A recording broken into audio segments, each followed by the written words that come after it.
Hello बच्चों, स्वागत है आप सभी का मेरे YouTube चैनल में। मैं Deependra Singh Rajput DSR for you में आज आपके लिए लेके आया हूँ कक्षा 9वीं का संस्कृत विषय का प्रश्न पत्र, जो कि उसका सॉल्यूशन करके मैं यहाँ पे आपके सामने प्रस्तुत करूँगा। अगर आप हमारे इस वीडियो चैनल में नए आए हैं, पहली बार आए हैं, तो कृपया चैनल को सब्सक्राइब कर लें, क्योंकि आगे आने वाले वार्षिक परीक्षा में भी आपको इम्पोर्टेंट क्वेश्चन मेरे द्वारा दिए जाएंगे, गैसिंग प्रस्तुत की जाएगी। मेरा ये चैनल ही है जो इम्पोर्टेंट क्वेश्चन आपको प्रोवाइड कराता है। तो आइए शुरू करते हैं हमारा आज का वीडियो लेसन।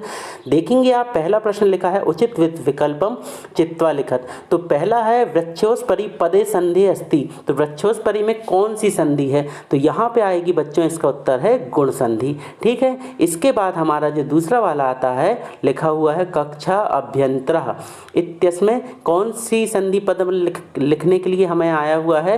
तो इसका उत्तर होगा आ बा सा दा। चार ऑप्शन दिए हुए हैं, तो इसमें होगा इसका उत्तर दा, कक्षाभ्यंतरः। देखें आप, कक्षा कक्षा करके सब लिखे हैं, तो आपको चौथा वाला इसका उत्तर लिख देना है बच्चों। इसके बाद तीसरा प्रश्न है अधोलिखितेषु व्यंजन संधि अस्ति। तो इसमें है तदंतरः, तदंतरः। ठीक है बच्चों, बहुत ही अच्छे से सावधानी, संस्कृत में हलंत विसर्ग इसका बहुत महत्वपूर्ण है स्थान, ध्यान रखें और ध्यान से ही प्रश्न पत्र को हल करें। चौथा है एक एक में कौन सी संधि है? तो एक एक, एक धन एक, तो मतलब वृद्धि संधि। आ और आ मिलके एक, आ और आई मिलके एक की मात्रा बन गया, एक की मात्रा। ठीक है। फिर इसके बाद है मनोहरः। मनोहर का संधि विच्छेद करके आपको लिखना, तो इसका आएगा पहला वाला जो आपके सामने दिख रहा है, मनः धन हरा। ठीक है। मन धन हरा डा वाला भी है, तो वो नहीं लिख देना, पहला वाला उत्तर है। इसके बाद हम बात करेंगे बच्चों प्रश्न क्रमांक दूसरे की। तो दूसरा है उचित विकल्पम चित्ता लिखत। तो रोदितुम, रोदितुम में प्रत्यय बताना है आपको, तो इसका होगा तुमुन। ठीक है। कौन सा प्रत्यय होगा? तुमन प्रत्यय। फिर खा है अधोलिखितेषु विलोक्य में, इसमें भी आपको प्रत्यय बताना है, तो इसका जो प्रत्यय होगा, इसमें आपको जो पहला ऑप्शन दिख रहा है ल्यप। ठीक है। पा, ल्यप जो है, ल्यप का पा है, उसके नीचे हलंत लगी है, इसका विशेष ध्यान रखेंगे बच्चों उत्तर पुस्तिका में लिखते समय। फिर इसके बाद गा वाला है शायत्वा में कौन सा प्रत्यय है? तो इसमें आएगा कत्वा। ठीक है बच्चों, ध्यान से, संस्कृत में मैं फिर से बताऊं, हलंत और विसर्ग का बहुत ही महत्वपूर्ण स्थान है, इसलिए इसको ध्यान में रखते हुए ही आप प्रश्न पत्र को हल किया करें। फिर उसके बाद घा है तमप।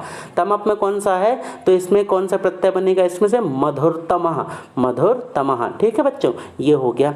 आप लोग जल्दबाजी बहुत करते, थोड़ा धीरज रखे करें बच्चों आप लोग। मैं उत्तर देता हूँ, सही और सटीक उत्तर ढूंढने में थोड़ा समय लग जाता है, इसलिए टाइम ले लेता हूं मैं।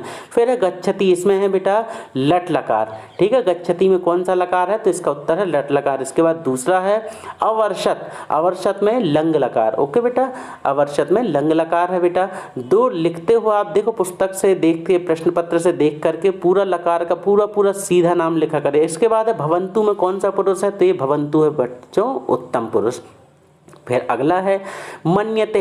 मन्यते में कौन सा पद है इसमें? तो इसका जो बा वाला उत्तर दिख रहा है आपको, ठीक है, क्या सा दिया हुआ है?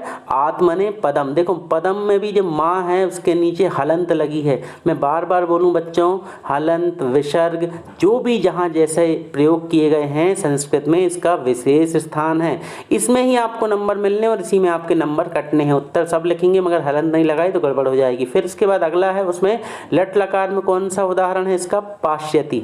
लट लकार का उदाहरण है पाश्यति। फिर आया प्रश्न चौथा, उचित विकल्पम चित्वा लिखत। इसमें आपको उचित विकल्प बताना है। ठीक है बच्चों, तो का है, का होगा उत्तर बा वाला, क्रीडितुम। ठीक है। इसमें भी माँ के नीचे हलंत का विशेष ध्यान रखें आप। ये जो संस्कृत में हलंत हर जगह मिलेगी लगभग आपको, हलंत और विसर्ग, इसका विशेष ध्यान रखें। फिर उसके बाद खा है दत्वा में कौन सा प्रत्यय है? ठीक है, तो इसमें है त्वा। ठीक है बच्चों, त्वा प्रत्यय है। ध्यान से आपको हल करना है प्रश्न पत्र, और आप जल्दबाजी ना करें, मैं आपको उत्तर वैसे ही उपलब्ध करा देता हूं। इसके बाद हम देखेंगे गा वाला कित्वतु। कित्वतु में प्रत्यक्ष उदाहरण बताना है, मतलब कित्वतु प्रत्यय का आपको उदाहरण बताना है, तो इसका उत्तर होगा कृतवान। फिर उसके बाद घा वाला है, घा वाला है श्रत। शर्त में से इसमें आपको कौन सा प्रत्यय है ये बताना है, तो इसका उत्तर हो जाएगा, सामने आपके दिखाई दे रहा है, अच्छे से लिखें आप, मैं बार बार बोलता हूँ, सटीकता से लिखें। इसका उत्तर है बा वाला, सेवमानः। सेवमानः है इसका उत्तर। इसके बाद आया था प्रश्न पांचवा, श्लोक पंक्ति पूर्ति करोति। ये श्लोक लिखा था, इसके उत्तर लिखने थे। तो पहला है प्रिय वाक्येन प्रदानेन, प्रिय वाक्य प्रदानेन। फिर सर्वे तुष्यन्ति जंतवः, प्रिय वाक्य प्रदान सर्वे तुष्यन्ति जंतवः। बिल्कुल स्पष्ट जैसा लिखा है वैसा ही आपको लिख देना है। फिर इसके बाद आप देखेंगे प्रश्न 5वें के ही दूसरे का, गुणेश्वेव ही कर्तव्य, तो गुणेश्वेव लिख दिया है, उसमें मिसप्रिंट है बच्चों प्रश्न पत्र में, या है उसकी जगह ही कर्तव्य। तो इसका उत्तर जो होगा, ध्यान से देखिएगा, इसमें मैं जब टाइप कर रहा था तो मैंने जो आई की मात्रा अलग से लगाई है, वो टाइपिंग में आ नहीं रह पा रहा था, इसलिए मैंने अलग से लगाई। प्रयत्नः पुरुषः सदा, तो प्रयत्नः पुरुषः सदा जैसा लिखा है, लास्ट में पूर्ण विराम, पूरा का पूरा बच्चों इस तरीके से ही लिखना है। बहुत ही अच्छे से लिखिएगा ताकि आपको नंबर अच्छे मिल सकें।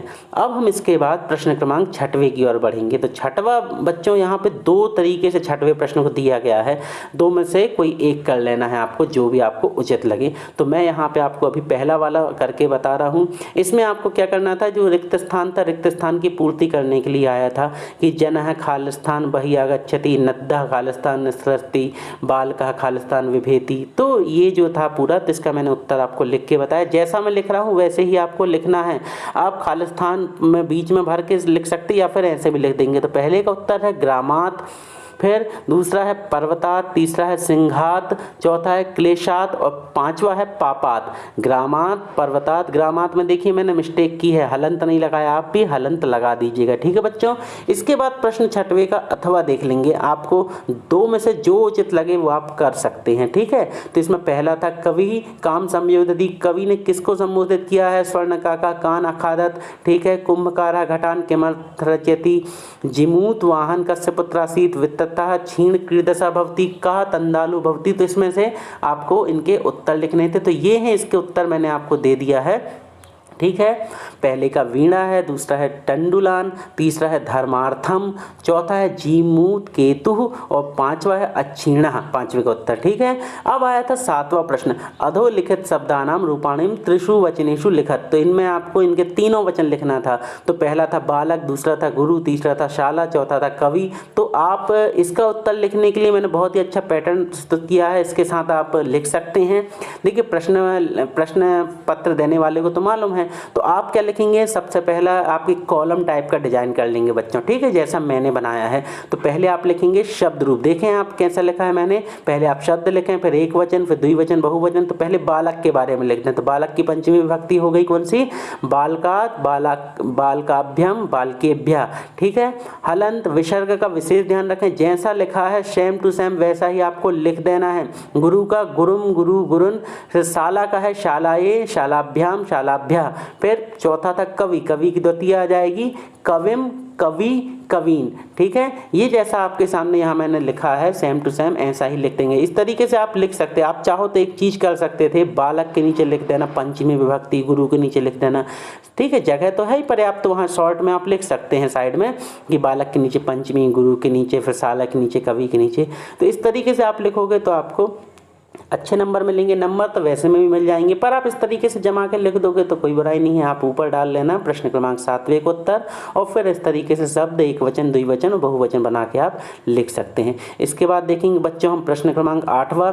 देखें जो प्रश्न पत्र में आया हुआ है, यहाँ पे एक गद्यांश दिया था, इसको पढ़ के इसमें से आपको संस्कृत के उत्तर लिखने थे जो इस गद्यांश में पूछे गए हैं, ठीक है। ये प्रश्न 8वां था। इसके बाकी के प्रश्न देख लें हम कहाँ पे लिखे हैं, ये है घा और डा, ठीक है। फिर दूसरा था अस्थि हिमवान, ये तो बच्चों इसके आगे का जो प्रश्न पत्र है उसका वीडियो मैं अगले पार्ट में प्रस्तुत करूंगा, पूरा प्रश्न पत्र हल कर दूंगा। आप लोग बहुत जल्दबाजी कर रहे थे, तो मैंने ये सोचा कि आप लोग कहीं गलत सलत किसी और के वीडियो से पता नहीं कौन सी इन्फॉर्मेशन लिख लो, फिर आपकी कॉपी खराब हो जाएगी। इसके चलते मैंने जल्दबाजी आपकी देखते हुए ये प्रश्न पत्र अपलोड कर दिया है आधा हल करके। अभी आप इतना कर लीजिए, बाकी मैं आपको उपलब्ध करा दूंगा बहुत जल्द, ठीक है बच्चों। हो सकता आज रात तक या फिर कल सुबह आपको मिल जाएगा, तो आप जल्दबाजी ना करें। जितना प्रश्न पत्र अभी दे दिया है इसको हल करें, प्रश्न आप देख लें, आप जिनके उत्तर ढूंढ सकते हैं आप खुद ढूंढ लें, नहीं तो हम तो हैं ही आपके लिए, ठीक है। पूरा प्रश्न अगले भाग में दूंगा। वीडियो पसंद आए तो लाइक कीजिए, हमारे साथ बने रहिएगा और इस तरह ही अपना सपोर्ट देते रहिएगा। मिलते हैं बहुत जल्द, पढ़ते रहिए, बढ़ते रहिए, गुड बाय।